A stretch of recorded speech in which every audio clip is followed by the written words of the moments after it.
Hello guys! Hello Scorpio! Welcome dito sa aking channel. Kapalaran 888, welcome guys. Alamin natin kung anong messages, vibration, gabay, energy. Sa lahat ng Scorpio na nanonood dito sa aking channel, maraming salamat sa inyong patuloy na pagsubaybay, pagsuporta sa aking channel. Thank you guys. Scorpio, patience please. Okay. 24, 25, 26. So, starting May 26 to 26, 27, 28, 29, 30, 31, and June 1. So, sinasabi ng baraha sa'yo dito na maging mapasensya ka. Be patient, Scorpio. Please. Kung ano man tong hinihingi mo, ay parating na para sa'yo. Kung anong hinihintay mo, ay darating ito. Have patience, as there are unseen factors that need to occur first. So, sinasabi ng baraha, kung ano mang hinihintay mo, baby, salary increase, higher position, travel, house, negosyo, ano ba yung hinihintay mo? Kasi kung anong hinihintay mo, sinasabi na parating to para sa'yo. Diba? Lahat ng hinihintay mo, lahat ng minamanifest mo, lahat ng pinapangarap mo, lahat ng wini-wish mo, ay parating to sa'yo. So, kailangan mo lang sa ngayon, lalo sa linggong ito, maging mapasensya ka. Kasi meron tayong, like for example, may mga spiritual helpers tayo na ginaguide tayo sa kung ano man itong mangyayari sa atin. So, meron mga unseen factors na kailangan mo nang mangyari bago mangyari yung mga wishes and dreams mo. Ganun yun, diba? Okay, thank you.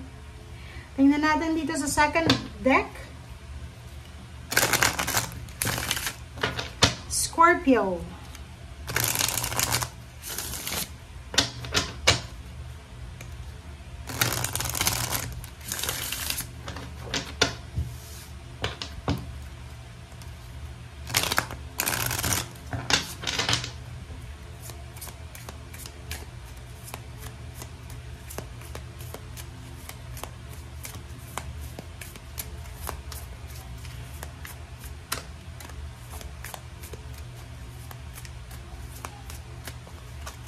Okay, premonition, prophecy.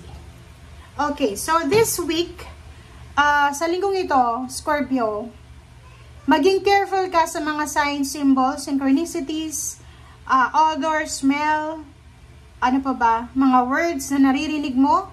Kasi, like dreams, diba? May mga premonition ka na posibleng makikita sa linggong ito. So, maging careful ka kasi yung third eye chakra or yung third eye mo ay sobrang active and visible sa linggong ito.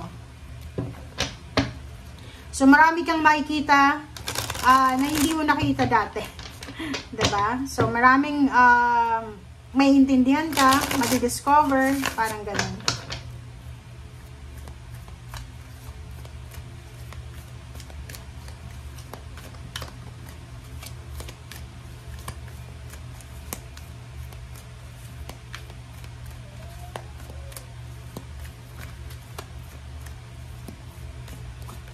Okay, Knight of Gabriel.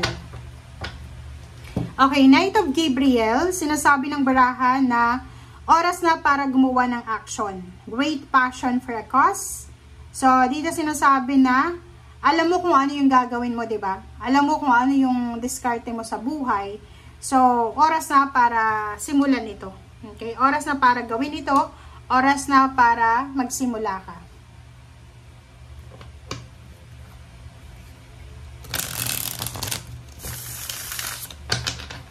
Okay.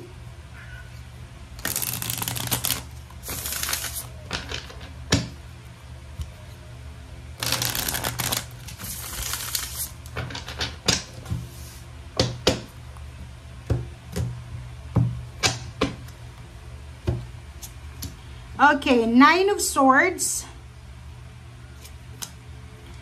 Seven of Wands, okay, Two of Pentacles, wow, Zero the Fool, kaloka. So, Scorpio, kung makikita mo dito, ang sinasabi ng baraha mo dito na meron sa inyo dito na meron kayong pinagdadaanan na mga pagsubok sa buhay, pain and heartaches, parang ganon. Maraming mga, kumbaga, nararamdaman kang negative sa katawan mo na hindi mo alam kung bakit. Ano bang nararamdaman mo? Paki-comment nga sa comment section. Maraming iba na mayroong insomnia, mayroong nararamdaman na nervyos, anxiety, parang ganon. And nandito yung 7 of Wands, sinasabi ng baraha sa'yo, you have option, choices, kung itutuloy mo tong nararamdaman mong negative. Kumbaga, sinasabi sa'yo ng baraha na kailangan alisin mo ang sarili mo dyan sa negativity na yan, sa toxicity na yan, or sa drama na yan. Ito naman, sinasabi ng baraha sa usaping pera, meron ditong new offer, new job offer or business offer, na pwede mong pagkakitaan talaga ng malaki. So, kailangan mong, kumbaga, paghandaan ito.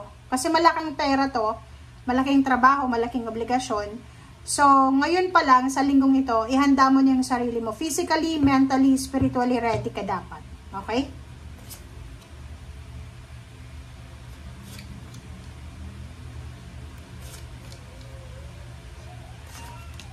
Okay, 4 cards.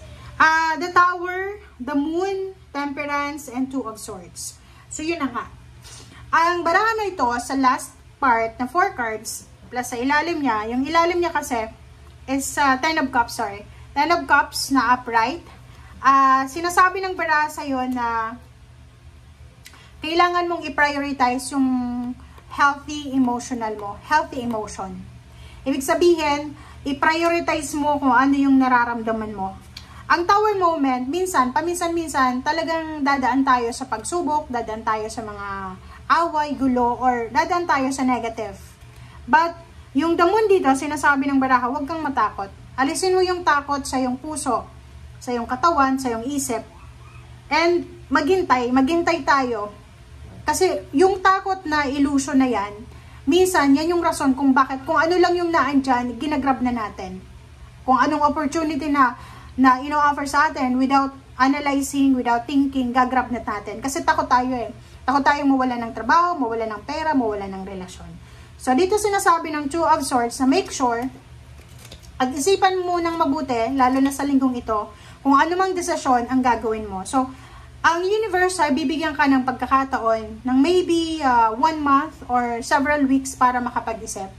So, gamitin mo yung linggong yan para pag-isipan kung ano talaga ang gusto mong mangyari sa buhay mo. And be patient. Be patient sa proseso. And alisin mo yung takot, yung illusion ng takot. Kasi pag napangunahan ka na ng takot, hindi mo na magagawa kung ano talaga yung unang plano mo sa buhay mo. Diba? So, thank you guys for watching. Ito ay para sa lahat ng Scorpio. Thank you, Scorpio. And see you again. Bye!